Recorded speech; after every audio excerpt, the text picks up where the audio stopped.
ولا عدوان إلا على الظالمين أشهد أن لا إله إلا الله وحده لا شريك له وأشهد أن محمدا عبده ورسوله صلى الله عليه وعلى آله وأصحابه أجمعين أما بعد. Nah, kembali kita lanjutkan dars kita dalam mengkaji kitab Al-Fiqh Al-Muyassar fi Dawi Al-Kitab was Sunnah yang dikarang oleh nukhbatun minal ulama, sekumpulan para ulama. Nah, kita sudah sampai pada bab yang kedua di kitab At-Taharah, yaitu bab pembahasan tentang al-aniyah. Nah, Iqra.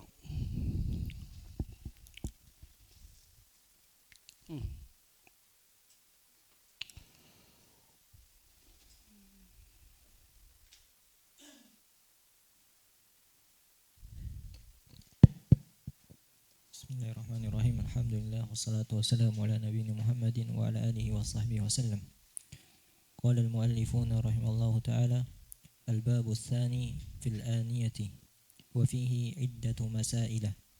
Al-aniyatu hiya al-aw'iyatu allati yahfazu fiha al-ma'u wa ghayruhu sawa'un kanat min al-hadidi aw min ghayrihi.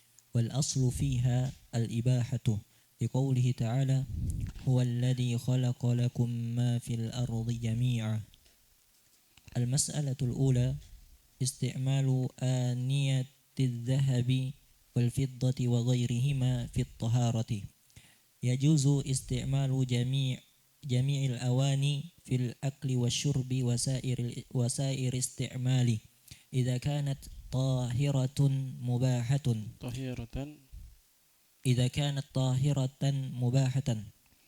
ولو كانت ثمينة لبقائها على الأصل وهو الإباحة ما عدا آنية الذهب والفضة فإنه يحرم الأكل والشرب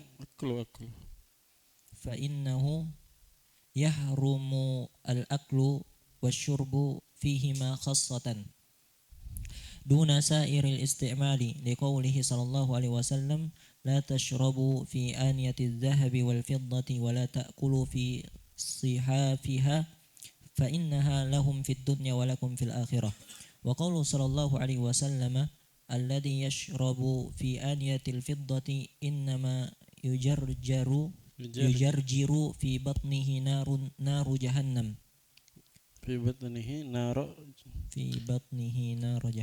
إنما يجرجر في بطنه نار جهنم. فهذا نص على تحريم الأكل والشرب دون سائر استعمال فدل على جواز استعمالها في الطهارة والنهي عام يتناول الإناء الخالصة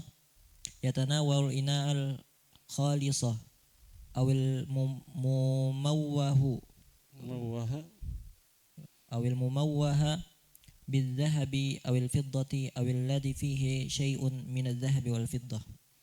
نعم. قال المؤلفون الباب الثاني في الآنية. نعم، الباب عندك يا عمر. الباب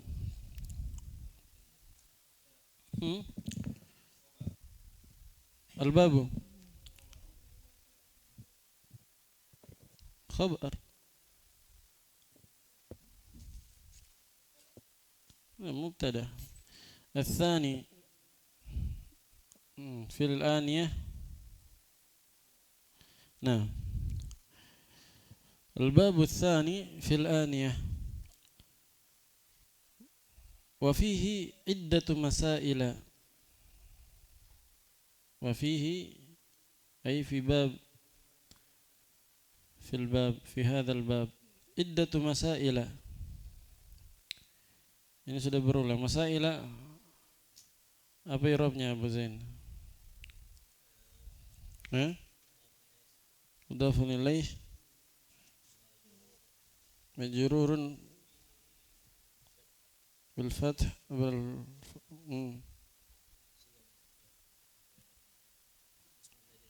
مم.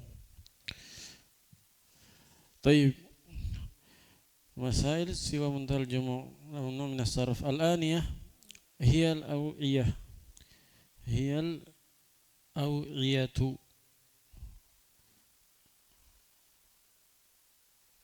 الأوعية kenapa rafa? Khabar dari nah al-aniyah mana khabarnya? Al-aniyah nah jumlah ismiyah hiya al-awiyatu. Al-aniyatu hiya al-awiyatu allati yuhfadhu fiha al-ma'u wa ghairuhu. Yuhfadhu fiha al-ma'u عندك يا أبا مريم الماء نائب الفاعل وغيره معطوف على الماء سواء كانت من الحديد أو من غيره. كانت أين اسمه عندك يا فؤادي من اسم كانت؟ يعود إلى الآنية. أحسنت.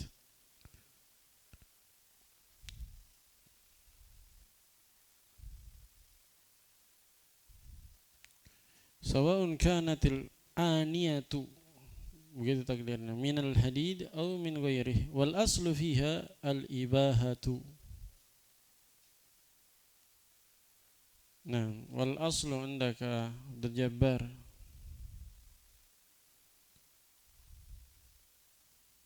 wal aslu fiha al ibahatu.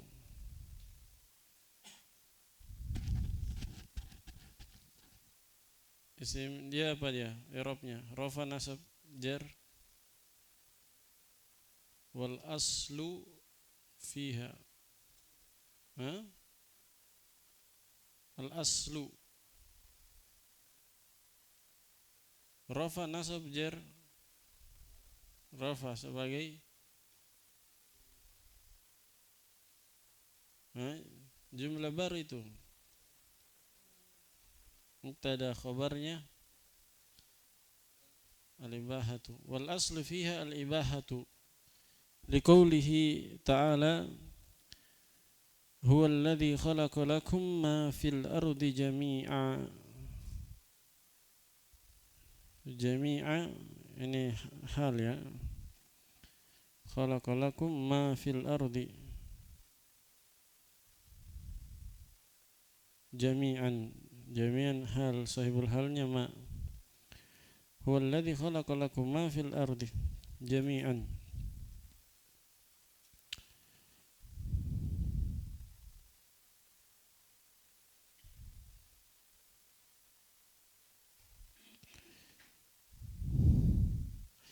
Al-mas'alatul ula isti'malu aniyati adh-dhahabi wal fiddati wa ghairihima fi at-taharah. Isti'malu عندك siapa hafiz? Al-mas'alatul ula isti'malu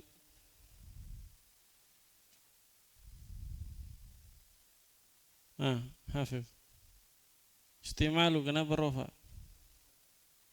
Khabar. Aniyati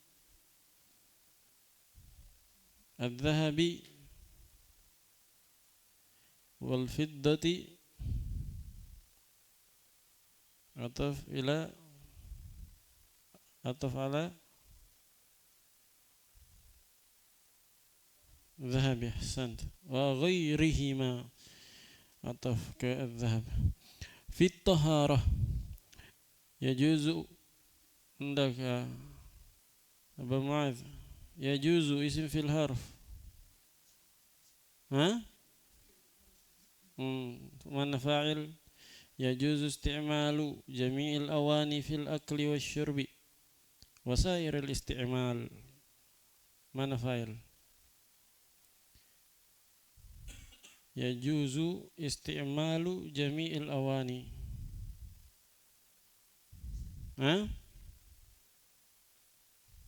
Yajuzu isti'malu jami'il awani. Mana fa'il? Isti'mal. Boleh, apa yang boleh? Isti'malu, menggunakan seluruh bentuk bejana. Fil akli wasyurbi wasairil istimali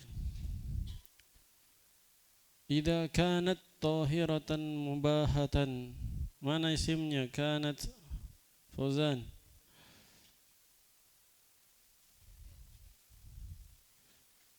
Ustadzir takdiriyah kembali ke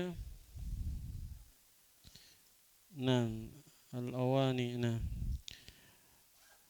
Idza kanat tahiratan mubahatan walau kanat thaminatan. Khabarnya tahiratan, mubahatan bisa na'at, bisa khabar kedua. Walau kanat thaminatan. Ini sama juga cara i'rabnya dengan tadi. Libaqaiha 'alal asli wa huwal ibahatu. Ma ada aniyata hendak akbar. Ma ada aniyata. Sudah lihat?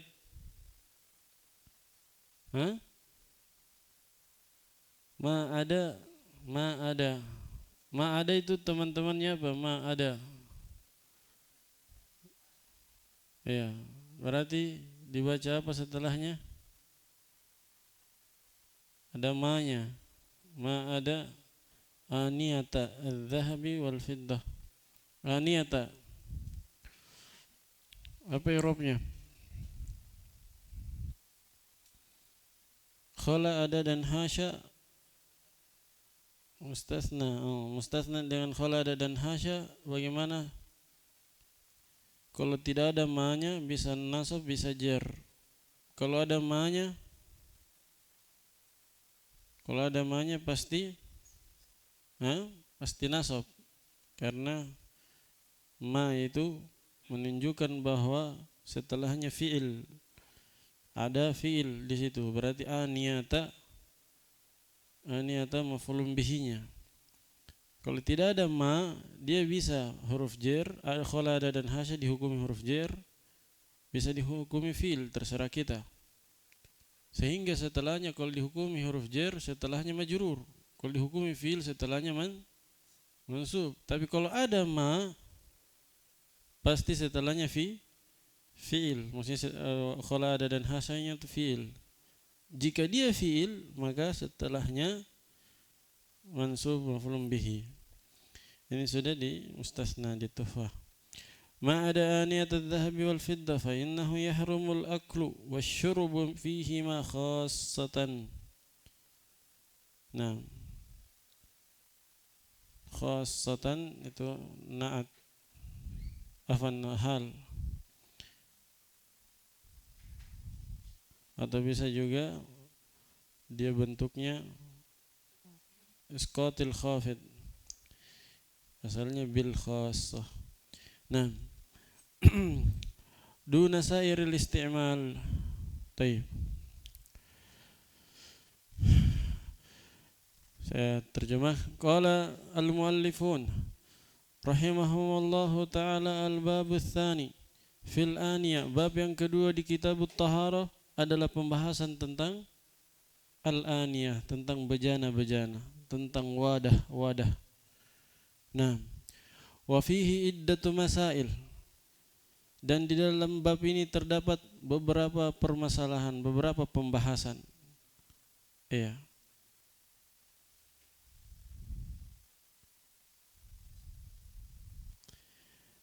Sudah kita jelaskan sebelumnya sisi hubungannya, korelasinya. Kenapa dibahas bab bejana di kitab at-taharah? Karena namanya berwudu, mandi itu butuh wadah. butuh apa? Bejana untuk menyimpan air. Karena dimaklumi air itu benda cair. Benda cair butuh wadah. Bahkan sampai keran pun pipa itu kan wadah juga, dihukumi wadah. Ya, tidak boleh menurut sebagian ulama terbuat dari emas dan perak. Ya, walaupun nanti akan kita bahas apakah yang kuatnya boleh atau tidak. Nah, jelas ya. Jadi kadang mungkin zaman belakangan tidak butuh ember, tidak butuh timba, tapi kan butuh pipa dan semisalnya. Pipanya ini harus terbuat dari apa? Apa yang boleh dan apa yang tidak boleh. Nah, wa fihi iddatu masail, dan di dalam bab ini terdapat beberapa pembahasan. Nah, beliau akan menyebutkan nanti ada 4 pembahasan, 4 permasalahan. Sebelum itu beliau terangkan dulu pendahuluan sebelum masuk kepada permasalahan. Qalu al-aniyatu hiya al-awiyatu allati yuhfadhu fiha al-ma'u wa ghairuh. Apa itu al-aniyah? Apa definisi al-aniyah? Nah, al-aniyah dia adalah wadah, al-awiyah dia adalah wadah yang yuhfadhu fiha al-ma', yang mana air itu dijaga, disimpan di dalamnya. Yang mana air dan selain air disimpan di dalam wadah itu. Nah, air dan selain air, makanan, minuman, makanan atau benda-benda lain disimpan di dalam wadah tersebut. Intinya bejana al-aniyah itu dia wadah atau bejana yang menjadi tempat barang-barang, termasuk dalamnya tempat air. Sawa'un kanat minal hadidi aw min ghairih, sama saja apakah bejana tersebut terbuat dari besi atau selain besi. Wal aslu fiha al ibaha, ini kaidah. Asal pada bejana-bejana wadah itu halal, boleh digunakan. Tidak boleh kita katakan haram digunakan kecuali ada dalil yang menunjukkan akan keharamannya. Karena dimaklumi dalam pembahasan al-muamalat itu asalnya apa?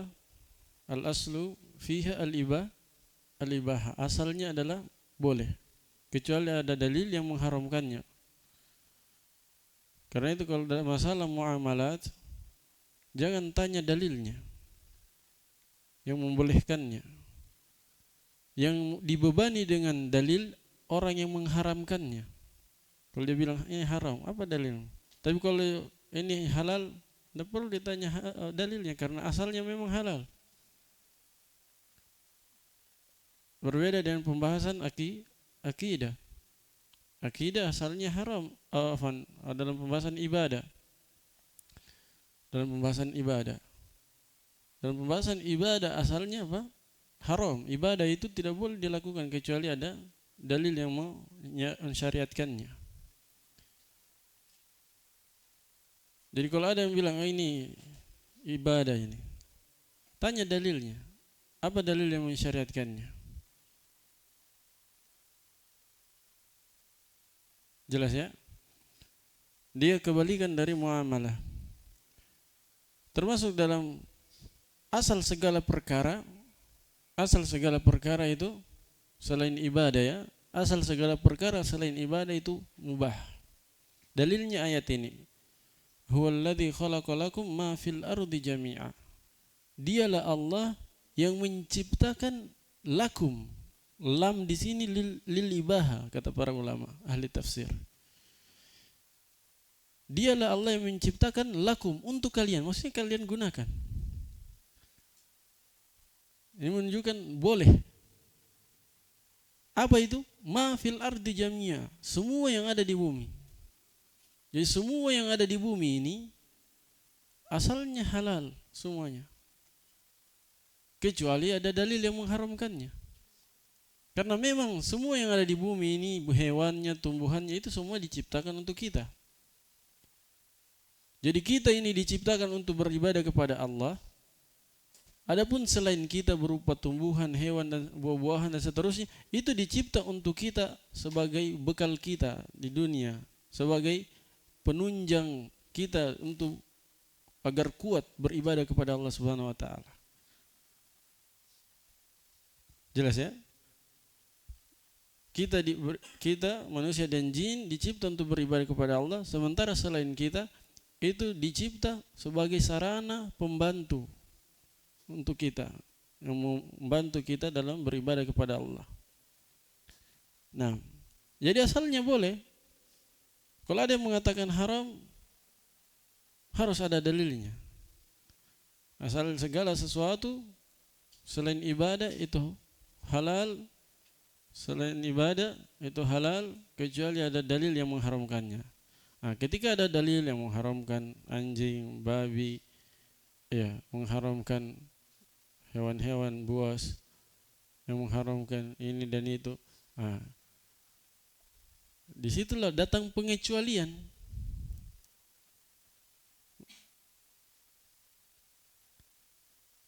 Jelas ya? Diharamkannya bejana dari emas dan perak untuk dipakai makan. Kenapa haram? Ada dalilnya yang sahih. Padahal segala sesuatu asalnya halal, mubah. Taib. Qalu hafizahumullahu ta'ala, hafiza man ahya minhum wa rahima mautahum. Al-mas'alatul ula. Permasalahan yang pertama dalam bab ini. Pembahasan yang pertama dalam bab al-aniyah. Isti'malu aniyati dhahabi wal fiddati wa ghairihima fit taharah. Yaitu berkenaan dengan hukum menggunakan bejana yang terbuat dari emas dan perak di dalam bersuci. Nah, karena kita kan membahas tentang bab taharah. Apa hukum menggunakan bejana yang terbuat dari emas dan perak ketika bersuci? Adapun kalau untuk makan dan minum haram.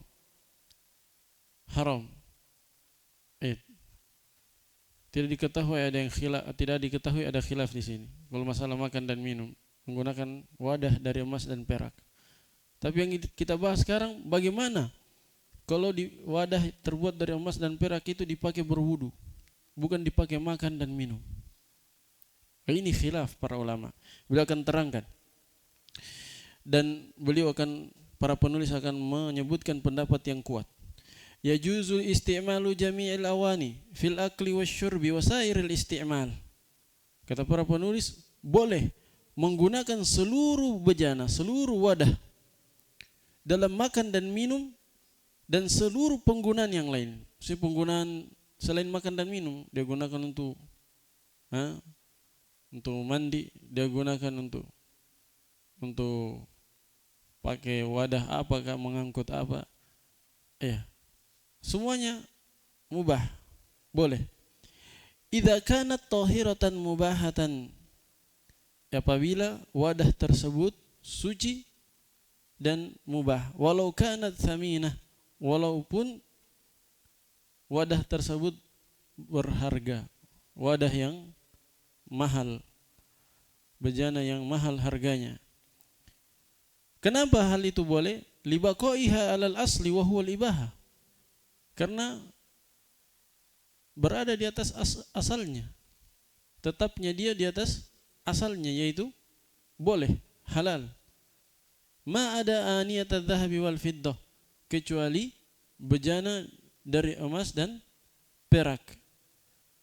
Fa innahu yahrumul aklu wasyurbu fihi ma khassatan, maka sungguhnya haram makan dan minum pada keduanya.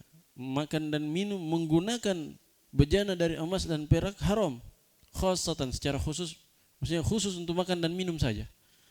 Nah, ini pendapat yang dikuatkan oleh para penulis, bahwa yang diharamkan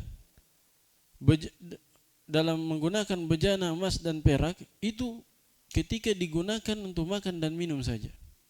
Adapun kalau digunakan untuk penggunaan lain maka boleh, kata para penulis. Lihat, duna sairil isti'mal, tidak penggunaan yang lainnya, maksudnya tidak haram untuk penggunaan yang lainnya. Berarti berwudu boleh atau tidak? Toharo boleh atau tidak? Boleh, menurut pendapat para penulis di sini. Nah, dan ini pendapat kuat, dipegang oleh Imam Syaukani, As-San'ani, rahimahumullah ta'ala.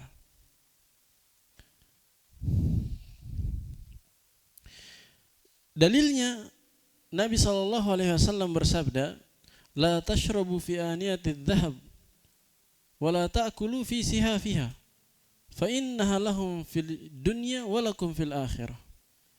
Kata Nabi, wahai kaum muslimin, janganlah kalian minum dari bejana yang terbuat dari emas dan perak,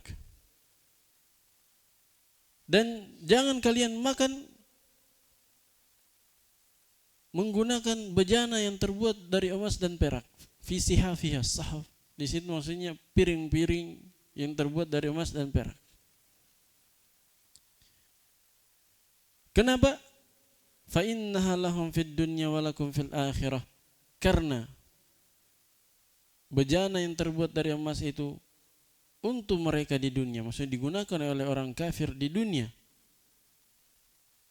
sementara kalian akan menggunakannya nanti di akhirat.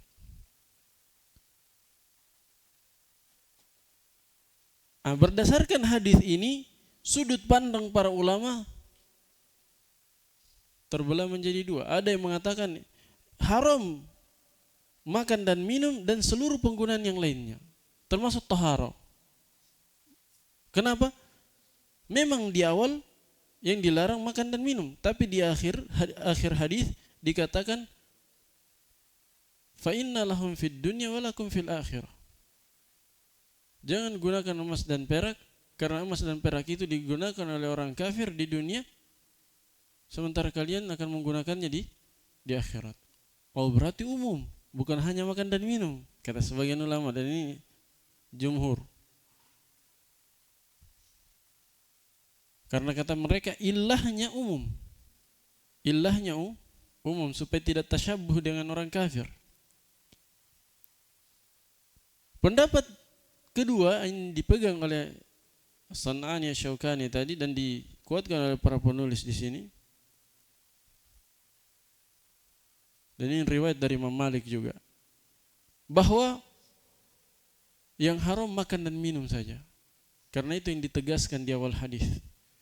Adapun di akhir hadis, menurut mereka itu bukan penyebutan illah, bukan penyebutan sebab pengharaman. Di situ bentuknya pengabaran bahwa orang kafir itu menggunakan emas dan perak, makan dari menggunakan emas dan perak atau bejana yang terbuat dari emas dan perak untuk makan. Sementara kalian akan menggunakannya nanti di akhirat. Menurut mereka ini bukan penyebutan sebab pengharaman, di situ hanya pengabaran saja. Yang ditegaskan akan haram itu makan dan minum sebagaimana di awal hadis. Ya, dan ini pendapat kuat. Pendapat kuat yang dipegang oleh para penulis di sini kuat. Walaupun memang hati-hatinya kalau ingin keluar dari silang pendapat, ya jangan gunakan berwudu atau mandi junub menggunakan bejana dari emas dan perak. Ya, kecuali darurat, kecuali tidak ada lagi yang lain misalnya. Tapi kalau masih ada pilihan yang lain, ya bagusnya dihindari supaya keluar dari silang pendapat. Itu lebih selamat. Bagi selamat untuk hamba dari terjatuh dalam kekeliruan. Nah, dan lebih selamat untuk agamanya. Kemudian Nabi juga bersabda, alladhi yashrabu fi aniyatil fiddati innama yujarjiru fi batnihi nar jahannam. Orang yang minum dari bejana perak tiada lain dia bagaikan orang yang memutar di dalam perutnya api neraka jahanam. Perhatikan, hadis ini keras sekali. Orang yang minum menggunakan bejana perak itu bagaikan dia masukkan ke dalam perutnya apa? Api neraka. Kan dia masukkan apa di dalam perutnya? Air. Tapi pakai bejana dari perak. Kata Nabi, orang yang melakukan hal itu bagaikan orang yang memasukkan api neraka ke dalam perutnya. Sebab itu adalah hal yang dilarang. Ketika dia lakukan, maka bisa menjadi sebab dia disiksa ke dalam neraka. Tapi ini hadis dan hadis sebelumnya menunjukkan bahwa menggunakan emas dan perak untuk makan itu haram. Bejana dari emas dan perak untuk makan itu haram.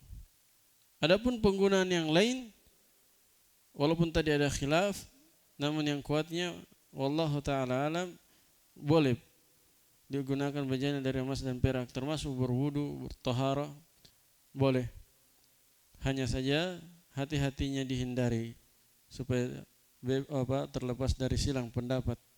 Fahadha nassun ala tahrimil akli wasyurbi duna sairil isti'mal. Kata beliau, maka hal ini, maksudnya dalil-dalil tadi, itu adalah sangat tegas, menunjukkan akan haramnya makan dan minum pada bejana yang terbuat dari emas dan perak, duna sairil isti'mal, tidak haram untuk penggunaan-penggunaan yang lain. Jadi kalau penggunaan yang lain tidak haram, termasuk dalamnya bertaharah. Fadalla ala jawazi isti'maliha fit taharah, maka hal ini menunjukkan bolehnya menggunakan bejana terbuat dari emas dan perak di dalam bertaharah menurut pendapat yang kuat.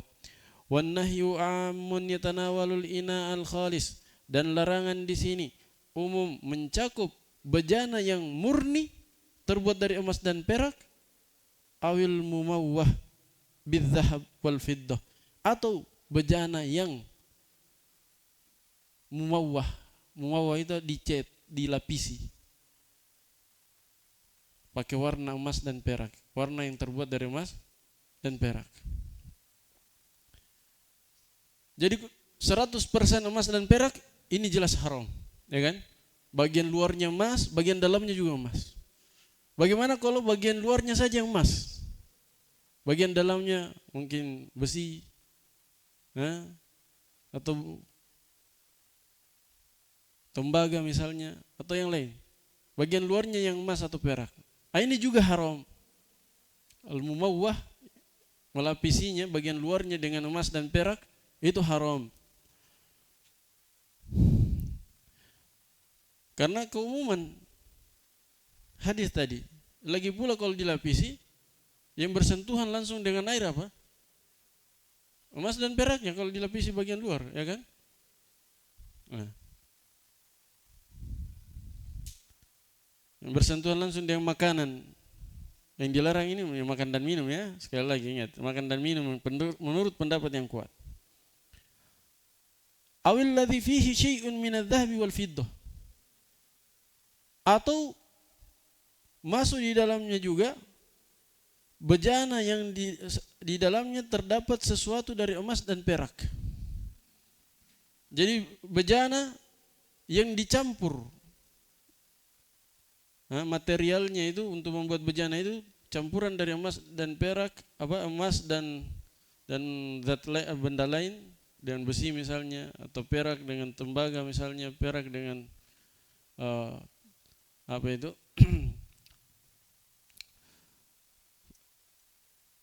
kuningan misalnya, itu juga haram. Ini juga haram. Apalagi kalau lebih dominan emas dan peraknya. Yang dibolehkan itu satu keadaan, akan datang pembahasannya. Apa itu? Kalau bejana terbuat dari besi, terbuat dari stainless, terbuat dari aluminium, pecah, maka boleh di pecahannya itu istilahnya dilas pakai emas dan pakai perak, jadi peraknya dilelehkan, kemudian dia zaman dulu dilelehkan, jadi ibaratnya dilas. Ini pecahannya ditempeli lelehan perak. Misalnya pecah dari sini ke sini, ditempeli bagaikan dilas, tapi sebenarnya bukan las, dilelehkan kemudian ditempeli. Itu boleh. Dan ada hadis khususnya, sebagaimana akan datang. Tapi khusus perak, tidak boleh emas. Tidak boleh emas. Dan juga termasuk penggunaan perak, boleh menggunakan perak pada hal-hal ketika dibutuhkan. Nah, boleh dipakai untuk laki-laki. Kalau untuk perempuan kan boleh emas dan perak. Kalau untuk laki-laki boleh kalau dibutuhkan, seperti Nabi menggunakannya untuk cincinnya. Begitu pula sebagian sahabat menggunakan perak untuk menyambung hidungnya, hidung palsu, pakai perak. Ketika putus hidungnya di saat berperang, dia pakai hidung palsu yang terbuat dari perak. Nah, jelas ya? Al-mas'alatu tsaniyatu hukmu istimalil ina'il mudabbabi bidzahabi wal fiddah. Ini tadi. Permasalahan yang kedua, hukum menggunakan bejana yang mudabbab. Apa itu mudabbab? Mudabbab itu tadi ditempeli, ditempeli lubangnya pecahan bejana lain yang terbuat dari besi atau aluminium, ditempeli dengan menggunakan emas atau perak. Apa hukumnya? Dan ingat, ini pembahasan untuk makan dan minum, bukan pembahasan tahar. Kalau tahar kan sepakat yang kuatnya tadi apa? Yang murni saja, murni emas, murni perak, yang kuatnya boleh. Apalagi sekedar tambalan, apalagi sekedar lapisan. Boleh kalau untuk tahar. Yang kita bahas lanjutannya ini makan dan minum dan penggunaan makan dan minum. Kan kalau murni makan dan minum tidak boleh.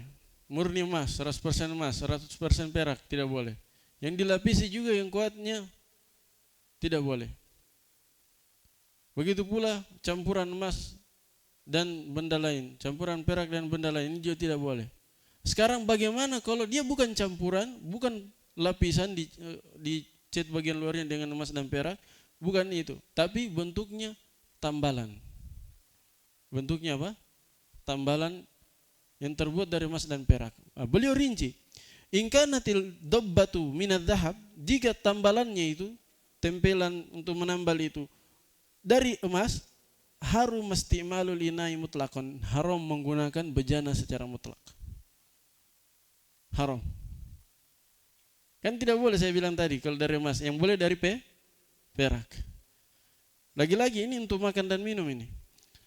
Kenapa haram kalau ditambal menggunakan emas? Ada gelas yang pecah misalnya, atau piring yang pecah ditambal pakai emas, ini haram juga. Kenapa? Lidukhulihi tahta umumin nas, karena masuk dalam keumuman nas tadi. Nas tadi kan tidak merinci sedikit atau banyak. Ya kan? Tidak merinci sedikit atau banyak. Bentuknya tambalan atau tempelan, tidak merinci. Adapun perak boleh kalau bentuknya tambalan, karena ada dalil khusus yang mengecualikan. Apa itu? Lihat, amma in kanatid dabbatu minal fiddah wa hiya yasiratun fa innahu yajuzu isti'malul ina'i li hadithi Anas radhiyallahu taala anhu annahu qala in kasara qadhu Rasulillah sallallahu alaihi wasallam fattakhadha makana asy-sya'bi silsilatan min fiddah. Kata para penulis, adapun kalau tambalannya itu, tempelannya itu terbuat dari perak dan peraknya itu sedikit, sedikit. Syaratnya sedikit karena dipakai untuk menempel tambalan saja, menambal yang pecah tadi.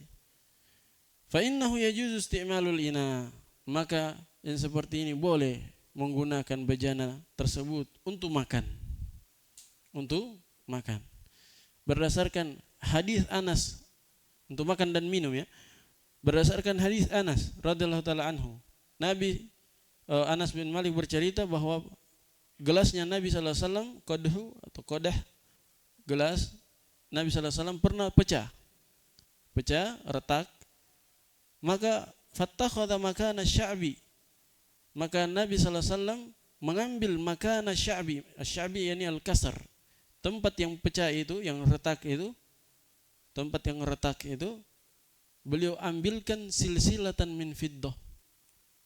Iya, rangkaian perak. Dia lelehkan, kemudian dia tempelkan di tempat yang retak. Paham ya? Jadi hadis umumnya, perhatikan, hadis umumnya semua bejana yang terbuat dari emas dan perak tidak boleh dipakai untuk makan dan minum, mau banyak ataupun sedikit. Cuman datang dalil pengecualian khusus untuk perak yang sedikit sifatnya tambalan boleh dimaafkan. Jadi pengecualian, keringanan dari syariat. Asalnya tidak boleh, tapi datang keringanan dengan dalil khusus. Taib? Nah, sudah dulu. Subhanakallahumma bihamdika asyhadu an la ilaha illa anta astaghfiruka wa atubu ilaik. Qala nam iqra ya bazin wasil.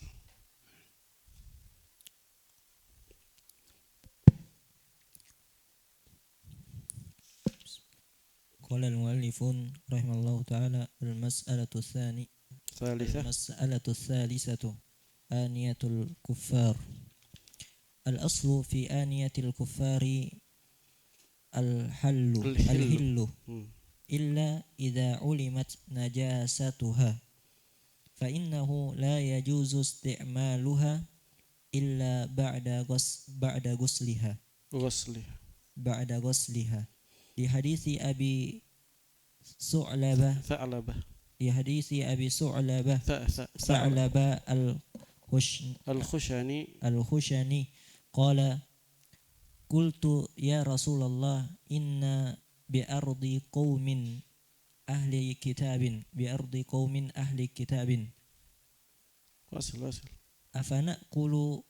أفنأكل في آنيتهم قال لا تأكلوا فيها إلا أن لا تجدوا غيرها فاغسلوها ثم كلوا فيها.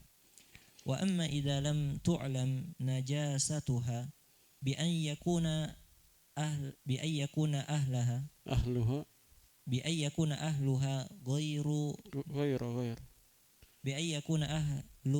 غير معروفين بمباشرة نجاسة فإنه يجوز استعمالها لأنه ثبت أن النبي صلى الله عليه وسلم وأصحابه أخذوا الماء للوضوء من مزانة امرأة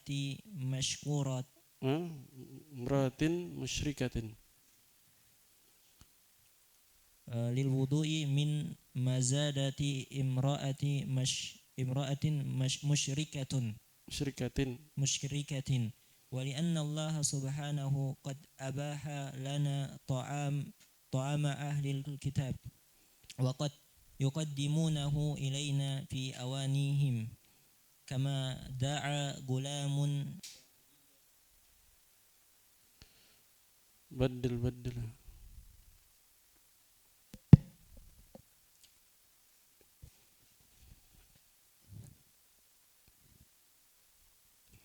ما دعا غلام يهودي النبي صلى الله عليه وسلم على خبز شعير وإهالة سنخة فأكل منها. نعم. ثم قالوا رحمهم الله تعالى المسألة الثالثة aniyatul kuffar. Nah, permasalahan yang ketiga dalam bab ini adalah pembahasan tentang bejananya orang kafir. Adapun permasalahan yang pertama dan yang kedua tadi, kesimpulannya bejana dari emas dan perak itu atau secara umum semua bejana selain emas dan perak itu boleh digunakan untuk makan dan minum untuk penggunaan-penggunaan lain. Untuk penggunaan-penggunaan lain yang selain emas dan perak. Adapun kalau emas dan perak, maka pendapat yang kuat dia hanya haram digunakan untuk makan dan minum. Adapun penggunaan yang lain boleh menurut pendapat yang kuat. Iya. Jadi haram menggunakan emas dan perak untuk makan dan minum. Apakah itu murni emas dan perak atau campuran dengan benda lain, bahan lain, atau sifatnya cat atau lapisan emas dan perak, sama saja. Kecuali satu yang dibolehkan, yaitu menambal menggunakan perak, itu pun tambalan yang sedikit. Iya. Kalau tambalan misalnya tapi sudah banyak tambalannya, terlalu banyak, itu tidak boleh. Tambalan yang sedikit. Tambalan yang sedikit, menggunakan perak yang sedikit juga. Jelas? Ya, dan di sini ada faedah tambahan berkenaan dengan hukum makan emas. Ya kan? Kadang orang makan emas, lembaran emas dicampur dengan daging atau apa itu. Ya. Ini tentunya haram. Haram. Menggunakannya sebagai wadah makanan haram, apalagi memakannya. Jelas ya?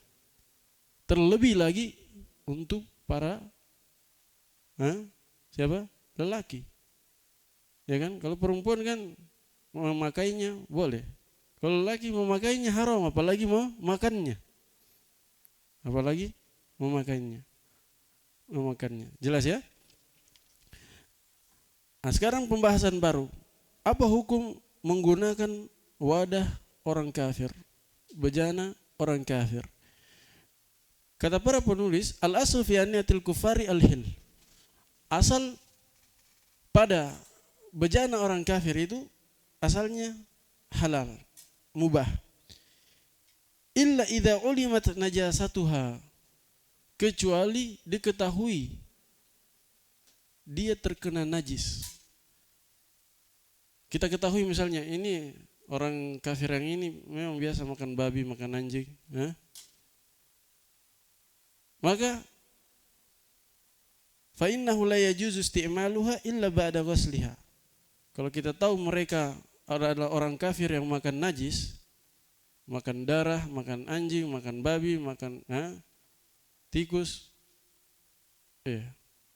Orang-orang Manado sana, orang Bali, kafir yang makan najis. Apalagi kafir Cina, semua dimakan. Seperti ini tidak boleh kita gunakan kecuali setelah dicuci. Kalau mereka misalnya mengundang kita kasih hadiah makanan, walaupun makanannya halal, tapi kalau pakai bejananya mereka, tidak boleh. Karena kita tahu mereka ini orang makan najis. Beda halnya kalau kita tidak tahu, atau misalnya kita tahu justru mereka orang kafir yang tidak makan babi. Ada juga, ada sekte-sekte orang Kristen tidak makan babi.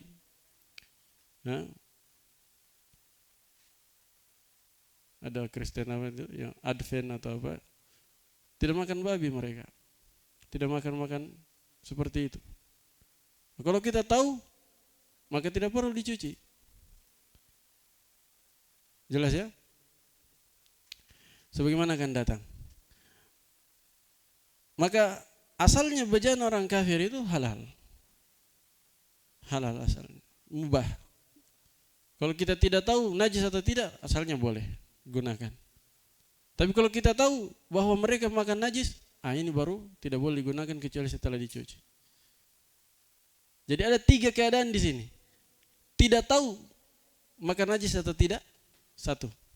Tahu makan najis? 3. Tahu tidak makan najis? 3. Kalau tahu tidak makan najis, halal, mubah bejananya. Karena kita tahu mereka tidak makan najis. Orang kafir yang tidak makan najis. 2. Kita tidak tahu mereka ini makan najis atau tidak. Maka ini berpegang pada asal. Apa asalnya kata beliau? Halal, mubah. Yang ketiga, ini yang tidak boleh. Kita tahu mereka makan najis. Terkenal mereka itu kafir yang makan najis. Ini tidak boleh kita gunakan bejananya kecuali setelah dicuci. Paham ya? Li hadithi Abi Tha'labat al-Khushani radhiyallahu ta'ala anhu annahu qala qultu ya Rasulullah inna bi ardi qaumin ahli kitabin afana'kulu fi aniyatihim qala la ta'kulu fiha illa alla tajidu ghairaha faghsiluha thumma kulu fiha.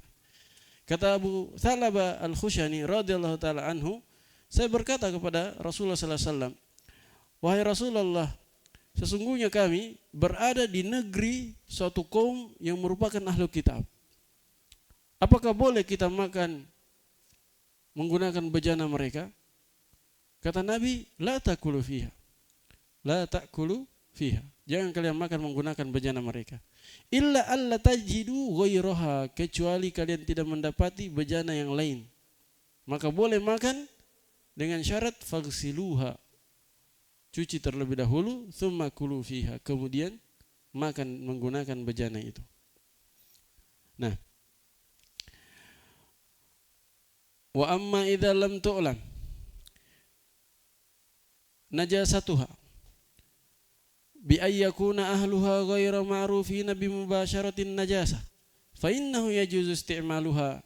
Adapun apabila tidak diketahui kenajisan bejana itu, di mana kita tahu bahwa penduduk negeri kafir itu dikenal atau tidak dikenal memakan mubasyarah, maksudnya memakan najis.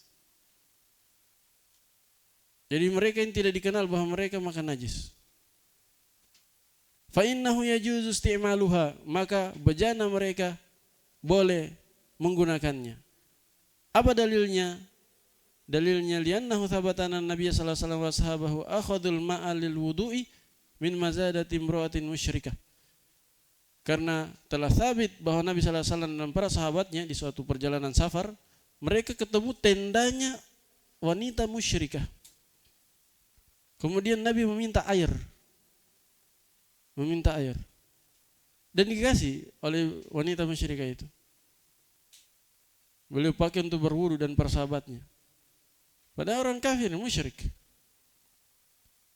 Kenapa beliau pakai? Karena beliau tahu urfnya orang musyrik di Jazirah Arab, bahwa mereka ini tidak makan najis. Daerah sini tidak makan najis. Baik? Makanya beliau pakai. Wali anna Allah subhanahu qad abaha lana ta'ama ahlil kitab. Dan karena Allah subhanahu wa ta'ala telah membolehkan untuk kita makanannya ahli kitab. Ya kan? Makanan ahli kitab, bahkan sesembelihannya itu halal. Dan kata para penulis, wa qad yuqaddimunahu ilaina fi awanihi. Dan namanya, kalau hal makanannya boleh kita makan makanan mereka, berarti kalau mereka kasih kita makanan pakai apa kira-kira? Yuqaddimunahu, mereka akan mempersembahkan makanan itu menggunakan awani, bejana-bejana mereka atau wadah-wadah mereka. Ya kan? Kama da'a gulamun yahudiyun an-nabiyya sallallahu alaihi wasallam ala khubzi sya'irin wa ihalati sinakhah fa akala minha. Sebagaimana kisah ada seorang anak muda Yahudi Madinah, dia pernah mengundang Nabi sallallahu alaihi wasallam untuk makan roti yang terbuat dari syair dengan lauknya yang terbuat dari lemak, ihalata sinakho. Ihalata sinakho itu lemak yang sudah difermentasi. Nah, fa'akala minha, maka Nabi memakan darinya. Perhatikan di situ. Nabi makan ketika diundang pasti pakai bejana, pasti pakai wadah. Jelas ya? Ini kapan? Ketika kita tahu orang kafir tersebut mereka tidak makan najis, dan Nabi kenal betul Yahudi Madinah, bagaimana sifat mereka, makanan mereka, pasti beliau tahu. Jelas ya? Ketika beliau tahu tidak makan najis, maka akhirnya beliau makan dari bejana mereka. Taib.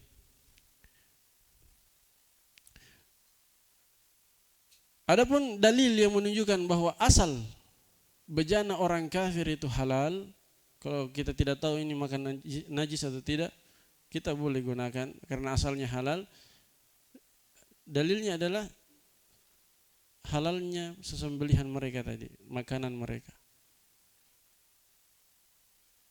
Kalau halal makanan mereka, berarti apa? Bejana yang mereka pakai untuk memberikan makanan tersebut juga asalnya halal. Taib. Thumma qalu, ayo. Jadi kesimpulannya sebelum masuk pembahasan terakhir, kesimpulan dari bejana orang kafir ada berapa? Ada 3. Kalau kita tahu dia makan najis, mereka makan najis, maka tidak boleh digunakan kecuali setelah dicuci. Kalau kita tahu mereka tidak makan najis, maka boleh langsung gunakan. Boleh langsung gunakan. Kalau kita tidak tahu makan najis atau tidak, maka menurut penulis apa? Boleh, karena berpegang pada asal. Walaupun sebagian ulama katakan tidak boleh, karena apa? Membabi apa? Ittikau syubhat, menjauhi yang syubhat, tidak jelas ini makan najis atau tidak. Ya. Ini juga ada sisinya sebenarnya. Ada sisi kekuatannya kalau berhati-hati. Taib. Ayo lanjut. ثم قال المؤلفون رحمه الله تعالى المسألة الرابعة الطهارة في الآنية المتخذة من جلود الميتة جلد جلد الميتة إذا دبغ جاز استعماله لقوله صلى الله عليه وسلم أيما إهاب دبغ فقد طهر ولأنه صلى الله عليه وسلم مر على شاة ميتة فقال صلى الله عليه وسلم هلا أخذوا إهابها فدبغوه فانتفعوه به فقالوا إنها ميتة قال فإنما حرم أكلها وهذا فيما إذا كانت الميتة مما تحلها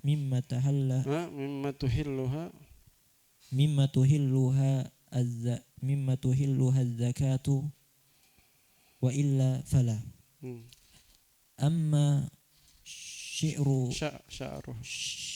أما شعرها فهو طاهر أي شعر الميتة المباحة الأكل في حال الحياة وأما اللحم شعر الميتة المباحة الأكل أي شعر الميتة المباحة الأكل في حال الحياة وأما اللحم فإنه نجس ومحرم أكله لقوله تعالى إلا أن يكون ميتة أو دما مسفوحا أو لحم خنزير فإنه رجس ويحصل الدبغ Terus. بتنظيف الأذى Qadhari.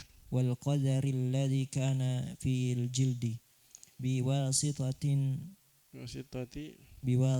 بواسطة مواد تضاف Wada. بواسطة مواد تضاف إلى الماء كالملح كالملح وغيره أو بالنبات المعروف كالقرز أو الأرعر ونحوهما وأما ما لا تهله ما لا تهله الزكاة فإنه لا يطهر وعلى هذا فجلد الحرة وما دونها في الخلقة لا يطهر بالدبغ ولو كان في حال الحياة طاهرا وجلد ما يحرم أكله ولو كان طاهرا في الحياة فإنه لا يطهر بالدباغ والخلاصة أن كل حيوان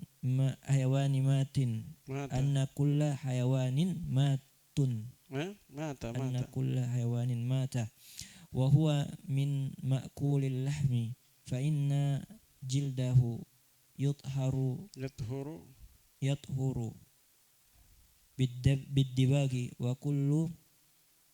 وكل حيوان مات وليس من مأكول اللحم فإن جلده لا يطهر بالدباغ. نعم. ثم قالوا رحم الله موتاهم وحفظ من أحيا منهم. المسألة الرابعة الطهارة في الآنية المتخذة من جلود الميتة. Sekarang pembahasan bersuci dengan menggunakan bejana yang diambil bahannya itu dari kulit bangkai. Ya, jadi bahan pembuatan bejana ini diambil dari kulit bangkai. Ya. Apa hukumnya? Kata para penulis, jildu al-maitati idza dubigha jaza isti'maluhu liqaulihi sallallahu alaihi wasallam ayyuma ihabin dubigh faqad tahur. Kata para penulis, kulit bangkai jika disamak ya, sabak dicuci pakai kapur, pakai garam, digunakan bahan-bahan yang harum seperti daun salam, bisa juga pakai daun jeruk, supaya harum. Kapur, garam atau benda-benda zat-zat yang sifatnya panas bisa membersihkan. Kapur cuci handuk sapi saja langsung bersih. Jadi dipakai itu untuk membersihkan. Kapur atau garam atau dicampur bahan-bahan modern misalnya yang sifatnya panas bisa membersihkan kulit. Terutama kulit itu kan kalau dibuka masih ada sisa-sisa dagingnya, sisa-sisa lemaknya, sisa-sisa darahnya di situ. Dibersihkan semua, dibersihkan. Setelah itu dijemur sampai kering betul. Ya, biasanya kalau kering betul itu dia tidak lagi membusuk kena air. Beda kalau belum disamak, masih ada lemaknya, masih ada daging-daging yang menempel di situ. Itu kalau kena air langsung lagi membusuk lagi. Walaupun sudah pernah kering. Tapi kalau sudah dibersihkan seperti tadi, kemudian dijemur dengan baik, itu tidak akan kembali busuk lagi. Karena itu dulu di zaman Nabi mereka pakai jadikannya tempat air minum dari kulit. dari kulit. Seandainya busuk, pasti tidak mungkin dipakai untuk air minum. Jelas ya? Tapi karena bagus mengeringkannya dan samaknya itu bagus, ya tidak ada lagi yang tersisa dari sisa-sisa daging, lemak dan semisal itu, akhirnya dia sudah seperti plastik, sudah seperti plastik. Jelas ya? Kata beliau, kulit bangkai itu jika disamak maka boleh digunakan. Apalagi yang bukan bangkai, yang disembeli dengan cara yang syar'i. Maka ini kan halal dimakan, halal juga dipakai untuk apa? Untuk digunakan penggunaan lain, apakah jadi alas atau dijadikan tempat air minum kalau disembeli.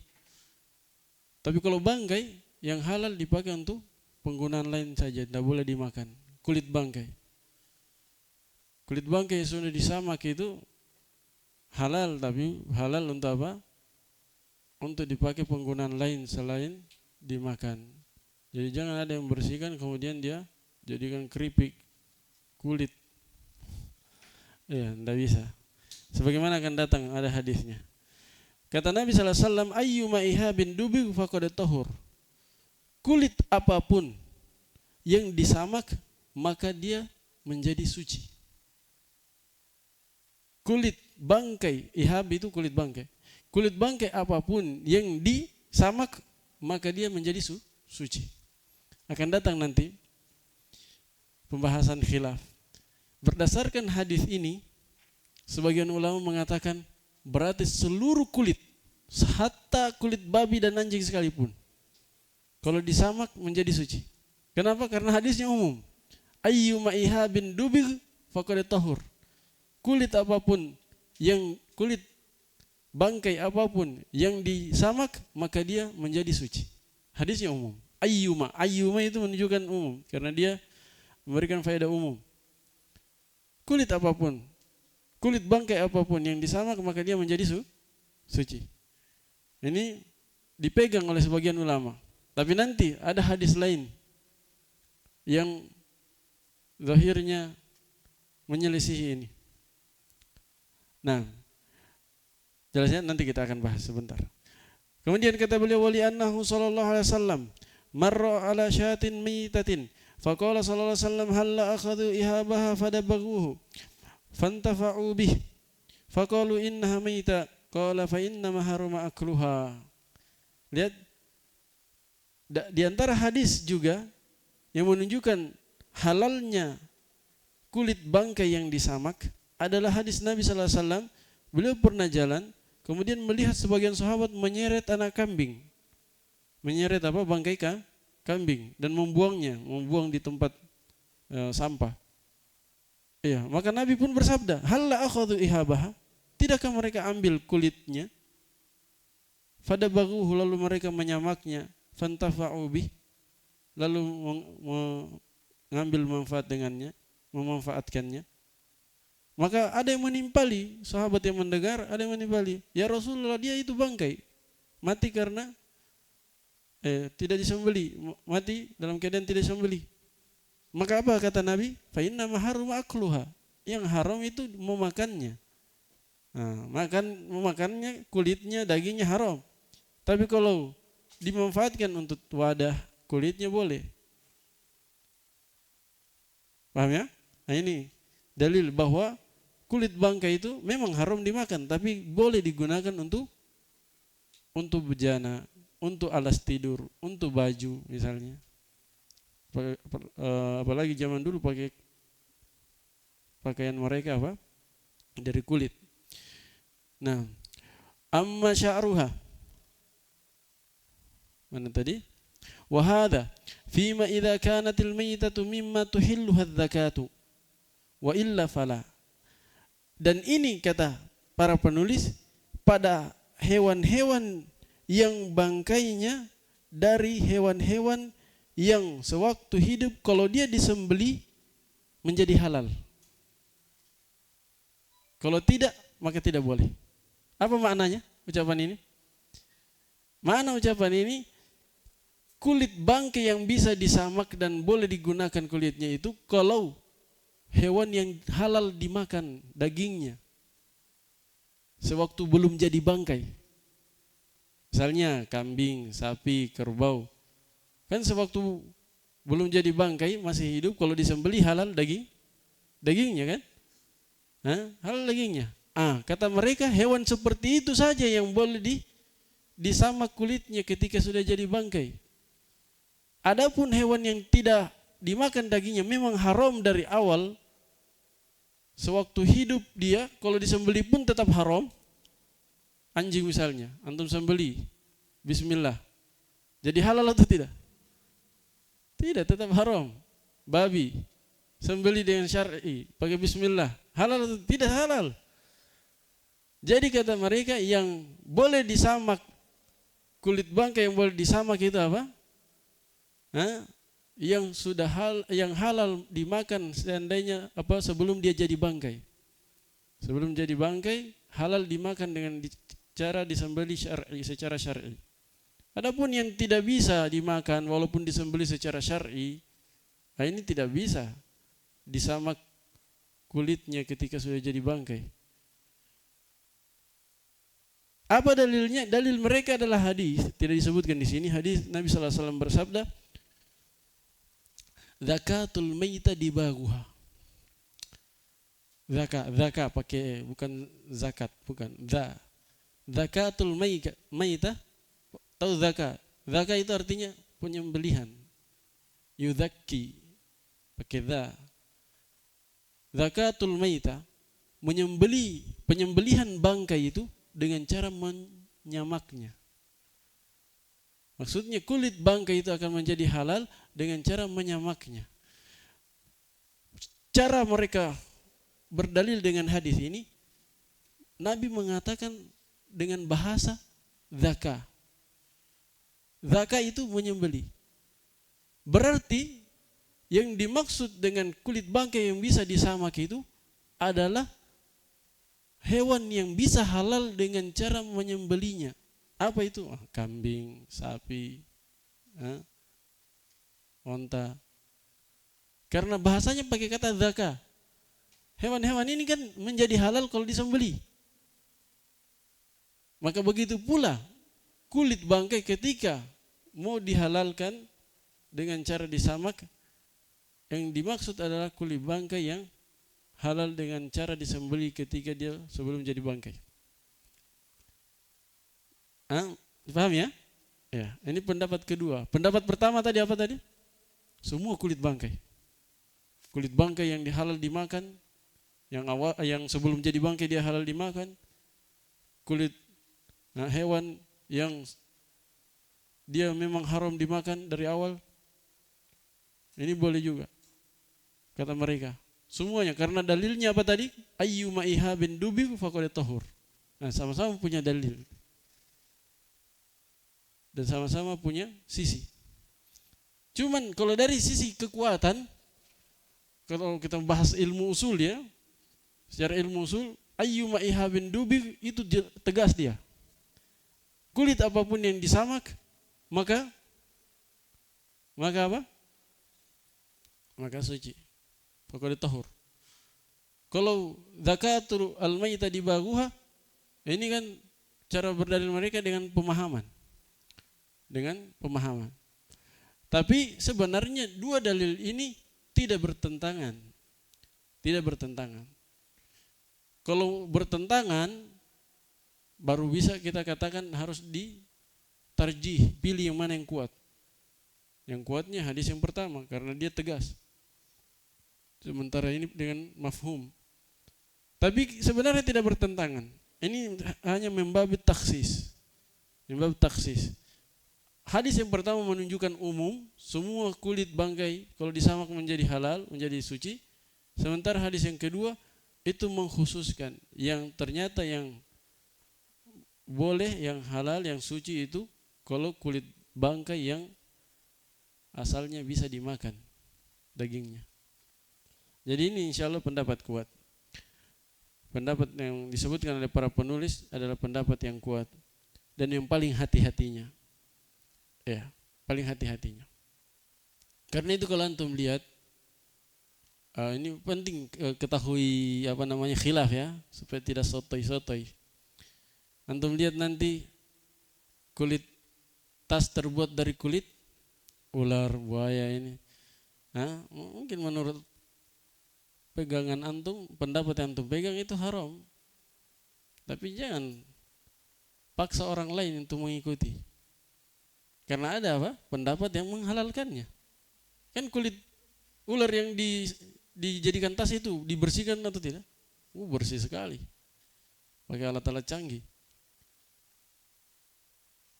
Kalau buaya lebih lagi karena dia kan ada khilaf memang halal atau tidak dagingnya. Ini yang jelas-jelas haram saja, ular. Kadang juga ada katanya terbuat dari kulit babi atau apa. Ya. Jadi tidak boleh kita katakan haram dengan pengingkaran yang terlalu berlebihan. Kenapa? Karena ada pendapat lain dan mereka punya dalil. Kecuali misalnya pendapatnya pendapat yang sembarang, tidak ada dalilnya. Kan ada sebagian pendapat fikih itu tidak boleh kita toleh, tidak boleh kita pedulikan. Kenapa? Terlalu lemah dalilnya. Apalagi kalau cuma dalil-dalil akal. Tapi kalau pendapat fikih yang punya landasan yang kuat juga, itu tidak boleh kita ingkari berlebihan. Jelas ya? Yang kita ingkari dengan keras itu kalau pendapat fikih yang nyeleneh, dalilnya pun tidak bisa diterima. Ini kita ingkari. Paham ya? Mana tadi? Sampai mana? Taib. Amma sya'ruha fahuwa tahirun. Nah, sekarang boleh singgung pembahasan bulunya. Bagaimana hukum bulu bangkai? Bulu bangkai. Sapi mati, kambing mati, atau domba misalnya yang paling jelas bulunya. Mati, diambil bulunya, dicukur. Kemudian dipakai. Boleh atau tidak? Pendapat yang kuat boleh, walaupun ada khilaf di sini. Ya, ada sebagian riwayat Imam Syafi'i mengharamkannya, tapi ini pendapat lamanya. Pendapat terakhirnya menghalalkannya. Kenapa? Karena sebenarnya kulit domba, bulu domba misalnya. Bulu domba ketika dibuka waktu hidup kan halal. Masa dibuka dicukur waktu mati menjadi haram? Ini tidak bisa dibedakan, harus sama. Harus sama. Antum pahami cara berdalilnya begini. Daging ada hewan hidup, antum potong bagian dagingnya. Itu daging yang terlepas masih hidup hewannya, antum potong seukuran potongan wagyu lah. Antum masak, halal atau haram? Haram itu dianggap bangkai. Walau diambil dari yang hidup, tidak dipotong lehernya, cuma diambil dagingnya, nanti sembuh juga katanya. Itu daging antum congkel itu haram. Haram, karena dia dihitung bangkai. Sekarang makan bangkai haram, itu juga haram, diambil dari yang hidup. Ya kan? Sama kan hukumnya? Daging yang dari bangkai haram, daging yang diambil dari hewan yang hidup juga haram. Maka bulu diambil dari hewan yang hidup, halal atau tidak? Bulu domba dicukur, halal atau tidak? Halal dia, beda dengan dagingnya. Kalau dagingnya antum ambil haram tadi. Kalau bulunya apa? Dicukur dari yang hidup, halal. Berarti dicukur dari yang mati juga halal. Itu satu sisi. Sisi lain, bulu domba itu tidak disentuh oleh kehidupan ruh. Tidak disentuh oleh kehidupan ruh dan tidak dialiri oleh darah. Maka tidak ada pengaruhnya ketika hidup dan mati, tidak ada pengaruhnya. Dia tumbuh, hidup, tapi hidupnya itu seperti tanaman. Hidupnya itu seperti tumbuhan, tidak ada ruhnya. Tumbuhan ada ruhnya atau tidak? Hah? Tidak ada. Makanya boleh digambar dia karena hewan yang tidak ada makhluk yang tidak ada ruhnya. Yang ada ruhnya itu manusia, jin, hewan, ada ruhnya. Jadi bulu itu, rambut bulu itu tidak disentuh kehidupan ruh dan tidak dialiri oleh darah. Maka yang seperti ini halal. Baik sewaktu hidup maupun ketika sudah jadi bangkai. Dalilnya, di antara dalil yang kuat berkaitan dengan ini adalah hadis tentang lalat jatuh dalam minuman. Apa kata Nabi? Disuruh celup. Mati itu lalat. Hah? Bisa mati kan? Habis itu airnya ditumpah atau diminum lagi? Mulai. Ini lalat, bangkai lalat. Bangkai lalat itu dimasukkan ke dalam air minum. Bangkai lalat najis atau tidak? Asalnya bangkai itu najis. Menurut kesepakatan ulama, kecuali bangkai hewan-hewan yang tidak ada darahnya. Hewan-hewan yang tidak ada darahnya tidak najis. Termasuk lalat.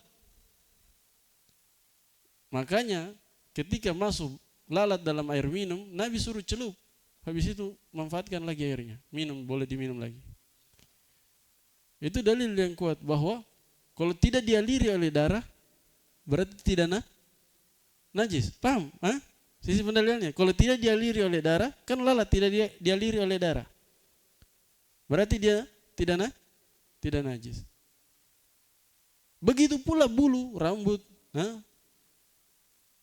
tidak dialiri oleh darah, maka dia tidak najis. Dikiaskan dengan itu apanya? Kukunya. Tidak najis, walaupun bangkai. Tandunya. Antum ketemukan masuk ke hutan, ada tandu hewan. Boleh antum ambil? Boleh. Tulangnya menurut pendapat yang kuat juga. Tulang yang sudah kering itu, antum masuk hutan ada kerangka, itu tidak najis juga. Walaupun dia matinya tidak syar'i. Ada khilaf di sini, ada khilaf memang. Tapi ini pendapat yang kuatnya. Dikiaskan semua yang tidak dialiri oleh darah itu suci, walaupun dia bangkai. Paham ya? Kata beliau, amma sya'ruha fahuwa tahirun, ay sya'rul maitatil mubahatil aklu fi halil hayah. Wa ammal lahmu fa innahu najisun wa muharramun akluhu. Kata para penulis, adapun bulunya, bulu bangkai, maka dia suci. Maka dia suci. Ini pendapat jumhur ulama. Pendapat jumhur ulama. Aisyarul maitatil mubaha al-akl, yaitu bulu bangkai yang halal dimakan dagingnya. Fi halil haya, ketika masih hidup, maksudnya ketika belum jadi bangkai, kalau seandainya disembelih maka halal dagingnya. Wa ammal lahmu fa innahu najisun. Adapun dagingnya maitah, daging bangkai, maka dia najis menurut kesepakatan ulama.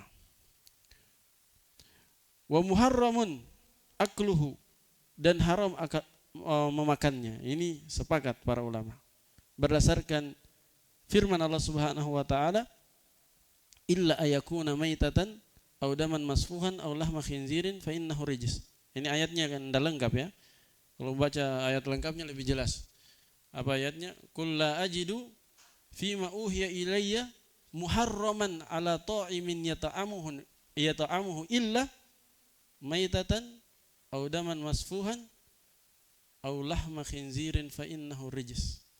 Jelas sekali. Kata Nabi, kata Allah, sampaikan wahai Nabi Muhammad, bahwa saya tidak menemukan pada yang diwahyukan kepadaku sesuatu yang haram untuk orang makan kecuali satu, bangkai. Haram berarti daging bangkai. Dua, darah yang mengalir. Darah yang mengalir. Darah itu haram. Apalagi zaman sekarang banyak yang bekukan darah itu kemudian dia makan. Ini haram, mungkar. Darah yang halal itu cuma berapa? Kata Nabi. Uhilla lakum maitatani wad damani. Fa ammal maitatan fal hutu wal jarad wa ammad damani fal kabid wat tihal. Darah yang halal itu cuma dua, yaitu darah kabid. Tahu kabid? Kibda. Hati. Dan tihal, limpah. Hati itu kan sebenarnya darah. Hakikatnya darah. Beda dengan jantung ya. Jantung itu dia apa? Hakikatnya daging. Apa dalilnya jantung itu daging? Jantung itu daging. Apa dalilnya? Dalilnya adalah Nabi SAW bersabda, Inna fil qalbi, di dalam inna fil jasadi la mudghah. Sesungguhnya di dalam jasad tidak mudghah. Apa itu mudghah? Segumpal daging. Jadi jantung itu segumpal daging dia. Kemudian ketika beliau jelaskan apa itu segumpal daging, di akhir hadis Nabi kata ala wahiyal qalb. Apa itu qalb? Qalb. Kalau diterjemah bahasa Indonesia apa? Hati ya, tapi qalbi itu jantung. Qalbi itu jantung. Cuma penerjemahan secara apa ya? Secara ma'nawi dia dikatakan hati.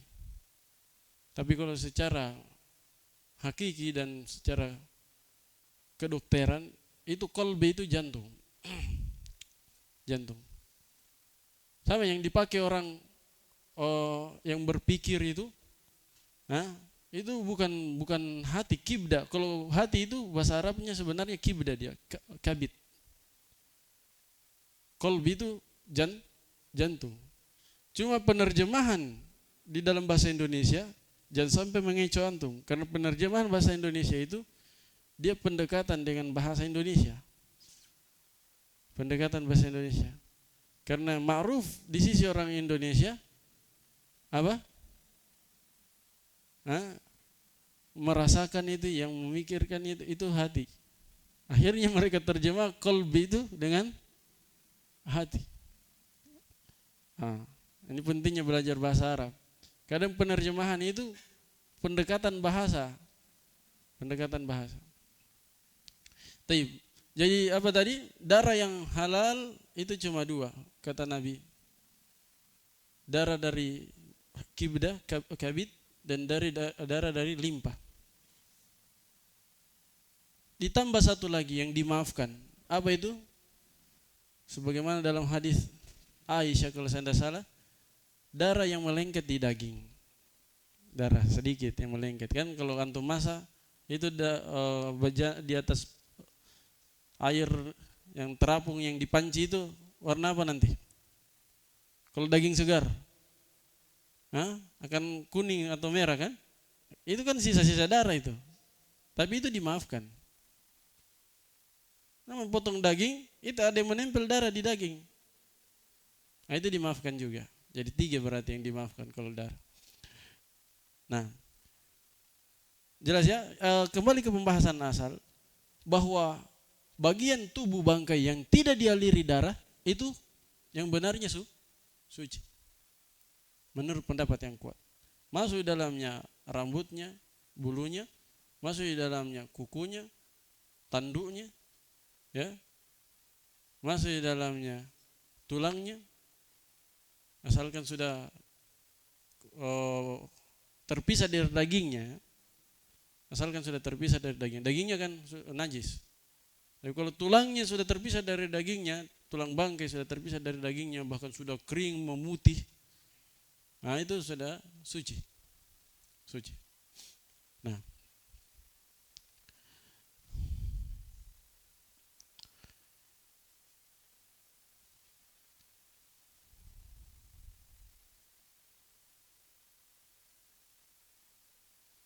jadi tidak ada yang haram kata Allah kecuali bangkai, darah yang mengalir dan daging babi. Ini haram, dan ditambah lagi daging babi itu fa innahu rijis, dia itu najis. Para ulama berbeda pendapat tentang domir yang ada pada innahu, apa kembali ke babi saja atau kembali ke semuanya, kembali ke darah, kembali ke bangkai. Ya. Tapi kalau zahirnya dia kembali ke babi saja. Kembali ke babi saja, kembali yang terdekat. Karena kalau dia kembali ke semuanya, domirnya nanti fa innaha, pakai domir ha. Fa innahu rijis wa yahsulu ad-dabghu bitanzifil adha wal qadari alladhi kana fil jild. Kata para penulis, dan terwujud ad-dabgh, penyamakan itu, bitanzifil adha, dengan cara membersihkan gangguan dan kotoran. Maksudnya di sini itu tadi sisa-sisa lemak, sisa-sisa daging yang menempel di kulit. Alladzi kana fil jild, yang tadinya ada pada kulit, menempel di kulit. Bifasitati mawaddat tudafu ilal ma'i kal milhi wa ghairihi. Dengan perantaraan apa dibersihkan kotoran-kotoran itu? Dengan perantaraan mawad, dengan perantaraan maddah. Itu maddah itu bahan-bahan yang dimasukkan ke dalam air seperti garam dan misalnya kapur atau benda-benda bahan-bahan kimia modern yang bisa membersihkan. Boraks, ya, bisa. Ya. Yang paling sulit dibersihkan di kulit itu ada kayak apa itu ya? Kayak dia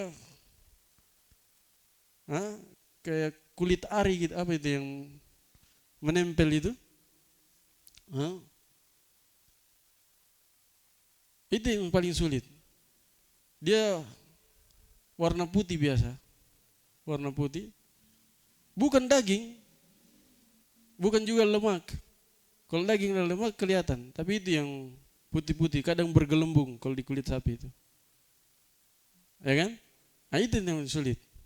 Nah, itu harus dibersihkan sampai tidak ada tersisa. Sebab kalau masih ada itu masih busuk. Masih busuk. Jadi harus pakai bahan-bahan yang sifatnya panas, yang bisa mengelupas kotoran-kotoran tadi.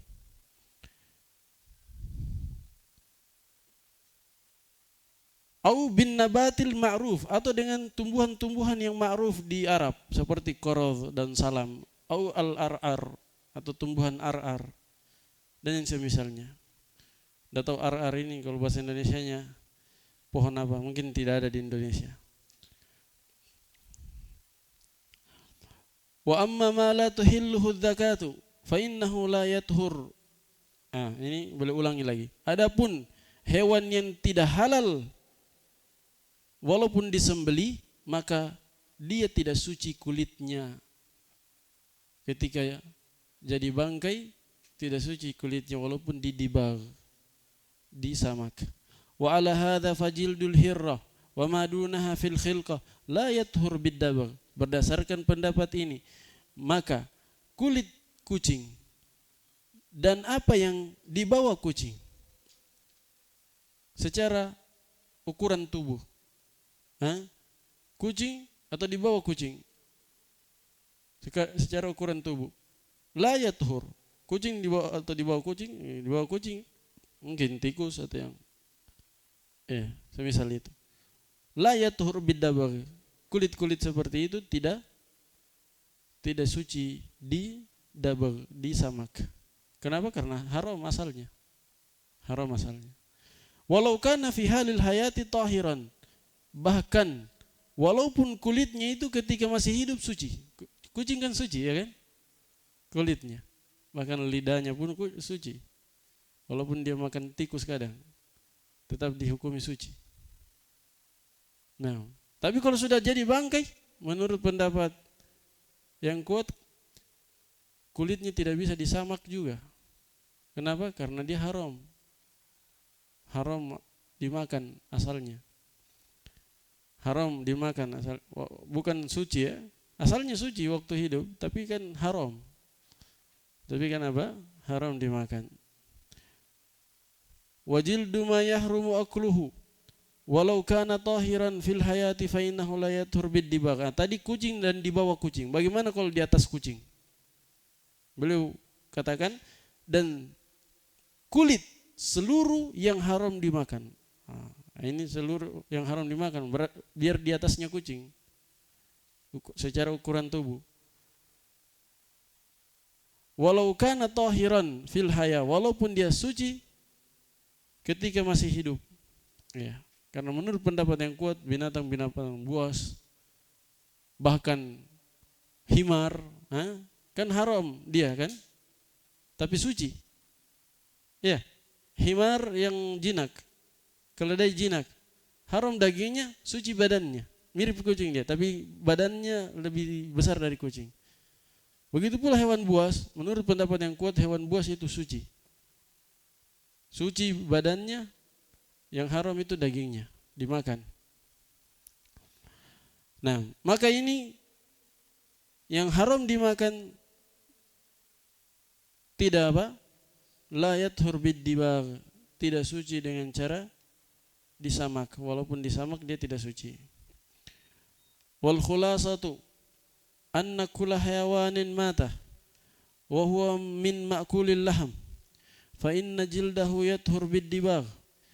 Dan kesimpulannya bahwa setiap hewan yang mati dan dia dimakan dagingnya, maksudnya asalnya halal dagingnya, fa inna jildahu yathur bid-dibagh, maka kulit bangkai tersebut bisa suci dengan cara disamak. Sementara wa kullu hayawanin mata, setiap hewan yang mati, walaysa min ma'kulil laham, dan dia tidak dimakan dagingnya, asal dagingnya tidak dimakan. Asalnya dagingnya tidak dimakan. Fa inna jildahu la yathur bid-dibagh, maka kulitnya ketika sudah jadi bangkai tidak akan suci walaupun disamak. Paham kesimpulannya? Nah,